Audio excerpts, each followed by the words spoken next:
বন্ধুরা, ইউটিউব চ্যানেলে আমার আজকে নতুন ব্লগ। আর প্রতিদিন আমি একটা করে ব্লগ দেব। আর আজকের ব্লগে আমি তৈরি করছি মটন কষা।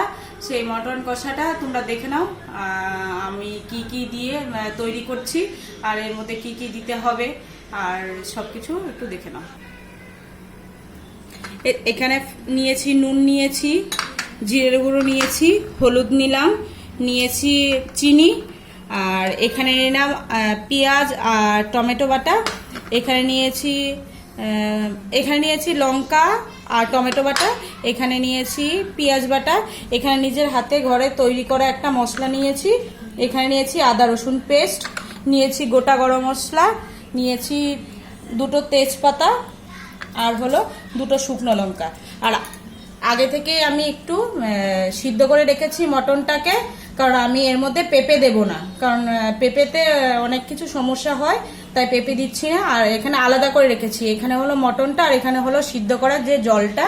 আর আলুটা আমি এখানে একটু হালকা করে বেজে রেখেছি। তাহলে স্টার্ট করছি এখন আমি আমার রান্নাটা, ঠিক আছে? হ্যাঁ, আমি কড়াইতে তেলটা বসিয়ে দিলাম। কড়াইটা গরম হচ্ছে, তেলটা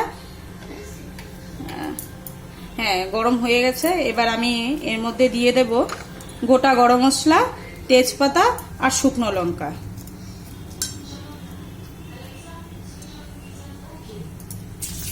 দিয়ে দিলাম গোটা গরম মশলা, দিয়ে দিলাম তেজপাতা, এবার দিয়ে দিলাম দুটো শুকনো লঙ্কা। গোটা গরম মশলাটা দিলে পরে খুব ভালো সেন্ট বেরোয়, তাই আমরা ফোড়নে গোটা গরম মশলাটা ইউজ করে থাকি। যদি কারোর মনে হয় যে গোটা গরম মশলাটা দেবে না, তাহলে নাও দিতে পারে, এটা নিজের ইচ্ছে। তো আমার তেলটা এতই গরম হয়ে গেছে, আমি লঙ্কাটা দেওয়া মাত্রই লাল হয়ে গেছে।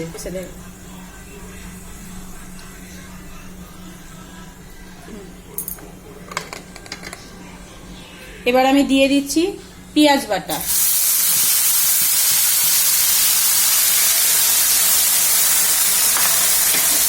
পেঁয়াজ বাটাটা আমি একটু নেড়ে নিচ্ছি। আমি পেঁয়াজ বাটাটা দেওয়ার পরে আমি অল্প একটু নুন দিয়ে দেব, কারণ পেঁয়াজটা আমরা যতই বেটে দিই বা যেরকম ভাবে পেস্ট করে দিই, যদি একটু নুন দিয়ে দিই তাহলে আমাদের পেঁয়াজটা তাড়াতাড়ি ব্রাউনি একটা কালার চলে আসবে। আমি অল্প পরিমাণ করে দেখো নুন দিয়ে দিচ্ছি।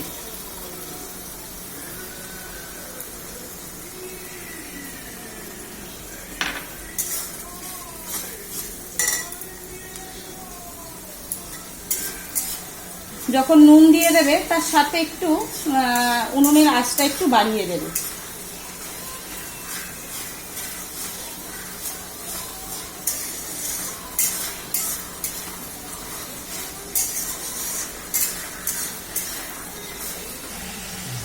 দেখো পেঁয়াজটা একটু কালারটা একটু চেঞ্জ হয়ে গেছে। এবার আমি একে একে বাকি মশলাগুলো দিয়ে দেব। এবার আমি এখানে দিয়ে দিচ্ছি, আমার তো 500 মটন আছে, তো সেই অনুযায়ী আমি এখানে আদা রসুন পেস্ট আমি দিয়ে দিচ্ছি। এখানে আছে আমার বেশ বড় একটা গোটা রসুন আছে, আর আদা আছে মোটামুটি বড় সাইজের একটা, আর এখানে কাঁচা লঙ্কা আর টমেটো পেস্ট আছে। লঙ্কা দিয়েছি আমি 6খানা, আর গোটা একটা টমেটো দিয়েছি।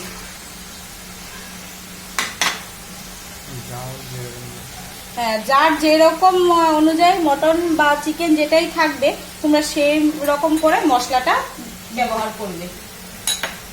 আর এবার আমি দিয়ে দিচ্ছি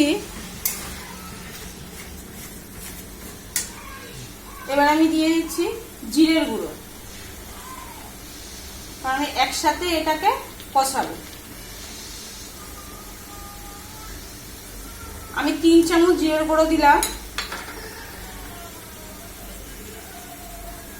আর এই যে বড় স্পুনটা দিয়ে 1/2 স্পুন করে আমি 3 চামচ হলুদের গুঁড়ো দিয়ে দিলাম।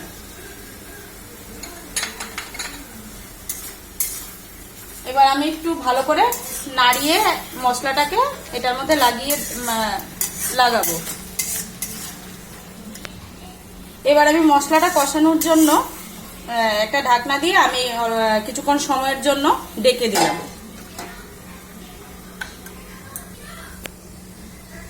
2 মিনিটের মতো আমি ঢাকা দিয়ে রেখেছিলাম। আর আমার এখন মশলাটা কষানো হয়ে গেছে। আর মশলাটা কষানো হয়েছে আমি কি করে বুঝবো? যে মশলাটার সাইড দিয়ে দেখবে তেলটা একটু একটু করে বেরিয়ে যাবে। তো আর মশলাটা তোমরা একটু দেখে নাও, দেখো এইরকম হবে মশলাটা, ঠিক এরকম হবে, একটু তেল তেল উপর দিয়ে বেশি উঠবে পুরো মশলাটার উপরে। আর এখন আমার মশলাটা কষানো হয়ে গেছে বলে আমি এর মধ্যে মটনটা দিয়ে দেবো।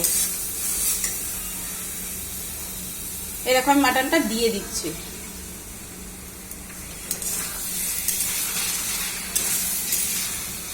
মাটনটা দিয়ে আমি ভালো করে একটু নেড়ে নেব, কারণ পুরো মাটনটাতে যেন মশলাটা ভালো করে লেগে যায়।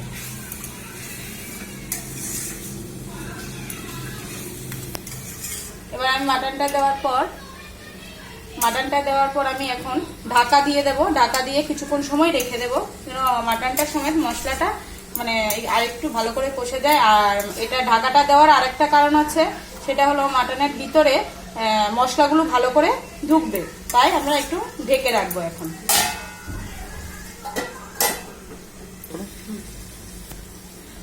2 মিনিট হয়ে গেল। এবার আমি ঢাকনাটা তুলে দিলাম। ঢাকনাটা তুলে দিয়ে এবার আমি একটু নাড়িয়ে দেখব মশলাটা, পুরো মটনটা নাড়িয়ে দিলাম। এবার আমি দিয়ে দেব অল্প পরিমাণ চিনি।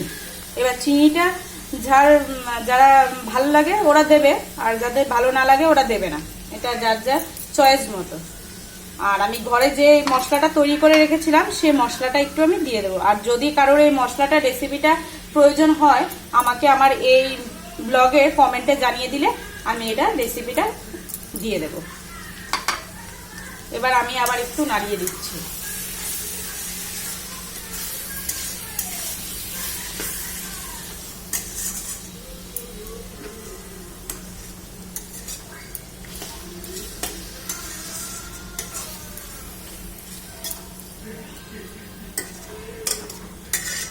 আবার আমি কিছুক্ষণ সময়ের জন্য একটু ঢাকনা দিয়ে ঢেকে দিলাম।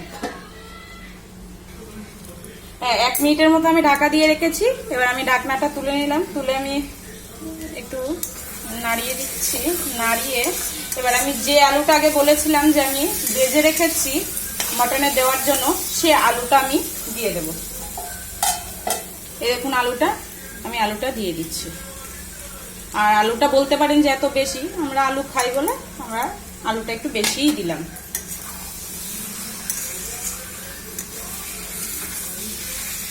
আর এবার আলু আর মটনটা তো দিয়ে দিয়েছি। আর মটন সিদ্ধ করে যে আমি জলটা রেখেছিলাম মটন সিদ্ধ, ওইখান থেকে আমি অল্প পরিমাণের একটু জল দিয়ে দেবো, কারণ আলুতে একটু তো জল লাগে, তাই জল দিয়ে দেবো যেন নিচে দিয়ে না মানে লেগে যায় তরকারিটা।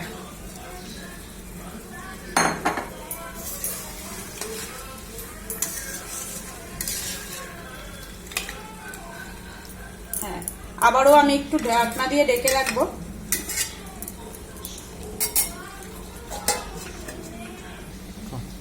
আমার 14-15 মিনিট আমি ঢাকা দিয়ে রেখেছি।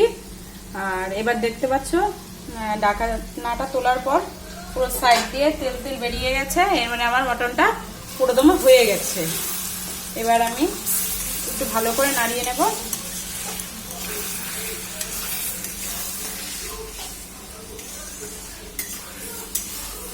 হ্যাঁ, আমার নাড়ানো হয়ে গেল। এবার আমি ওই সেদ্ধ করা মটনের জলটা দিয়ে দিচ্ছি।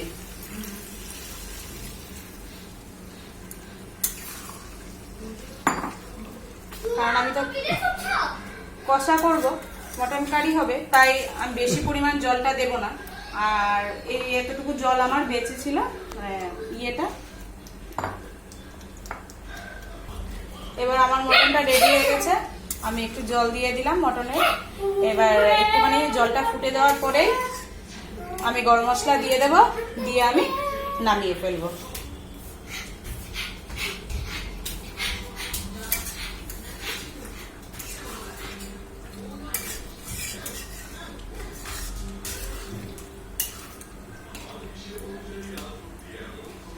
ঝোলটা ফোটার জন্য আবার আমি একটু ঢাকা দিয়ে দিলাম, তাহলে তাড়াতাড়ি ঝোলটা ফুটে যাবে।